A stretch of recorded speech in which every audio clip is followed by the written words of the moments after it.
The chair now recognizes the gentlelady from Florida, Ms. Wasserman Schultz, for 5 minutes. Welcome. Thank you, Mr. Chairman. I think it's important for me to begin by pointing out that the previous president, Mr. Trump, was Putin's Patsy, and that he stood in front of the whole world at a press conference and essentially just took Mr. Putin's word for it when he said that he hadn't interfered in the presidential election in the United States of America. I mean, it's ludicrous to suggest that Donald Trump was actually stronger against Putin than Joe Biden or Barack Obama or any other president. He rolled over for Putin every single day in front of the whole world. Now, my question focuses on the fact that for decades, Russia has been using propaganda and disinformation to undermine democracy and exploit wedges between the United States and our allies. So it's no surprise that President Putin would do that now in Eastern Europe. Through multiple disinformation channels, Russia portrays itself as an innocent victim of Western aggression and uses Ukrainian leaders of being, quote, pure Nazis. The goal seems clear: validate further Russian intervention in Ukraine.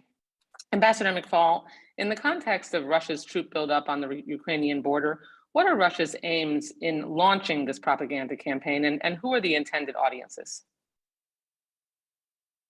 It's a big question. Thanks for asking. I would say a couple of things. One, Putin is an ideologue. He's not some realpolitik, cost-benefit analysis person that just thinks about power. He thinks about ideas. He agrees with what President Biden said in his address to you all, that we are in a battle between autocracies and democracies. He believes that. He's very explicit about it, by the way. You don't need a PhD in Russian studies. You can read it. He's very blunt about what he thinks.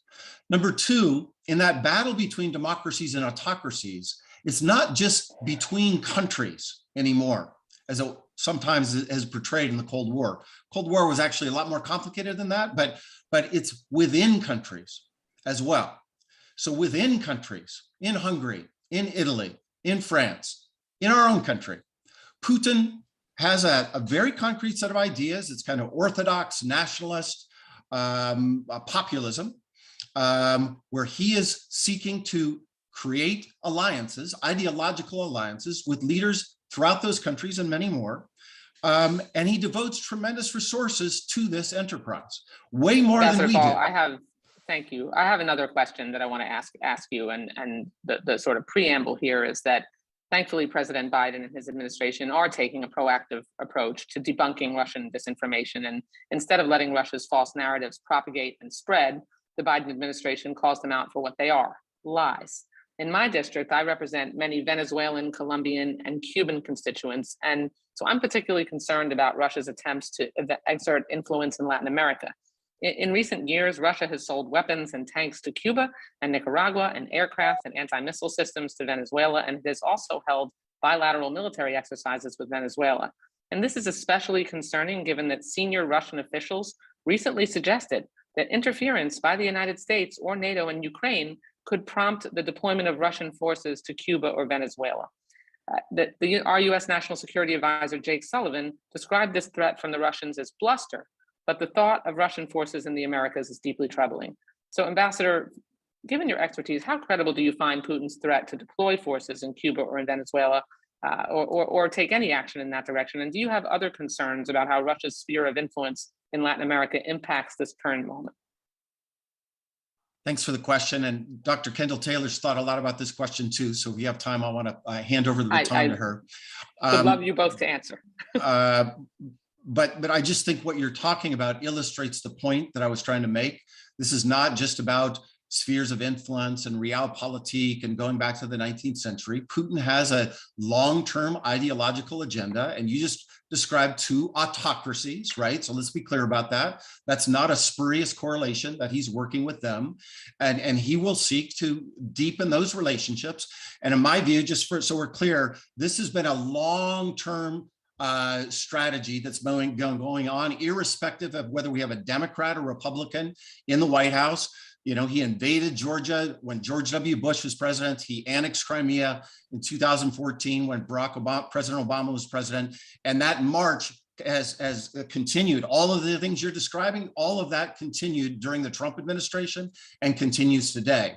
And if we're going to have a strategy to push back on it, we need to have a national bipartisan strategy. Weakness is when we are fighting amongst ourselves and not thinking about who the actual enemy is in the struggle. Mr. Chairman, could I have indulgence in allowing Dr. Kendall Taylor to answer as well? You may. Thank you. Mike makes an excellent point. I mean, I think the important thing to remember is that the Russians see the information space as a critical battle space in this competition between democracy and authoritarianism. That's the lesson they learned from Georgia in 2008. And they have been investing in and fighting in this space in a way that we haven't. So I find it extremely heartening to see the Biden administration through the warnings that they give and their efforts to declassify information to be competing in a way that we haven't shown up and done before. On your question, though, on whether or not they would be willing to deploy forces to Venezuela and Cuba, I don't think so. To me, that feels like the Putin regime trying to poke us in the eye. It would be costly for them to do so. And so I think, you know, of course it's plausible, but in my best judgment, I don't think that's necessarily where he's headed with this. Thank you. Thank you, Mr. Chairman, for the indulgence. I yield back the time I don't have.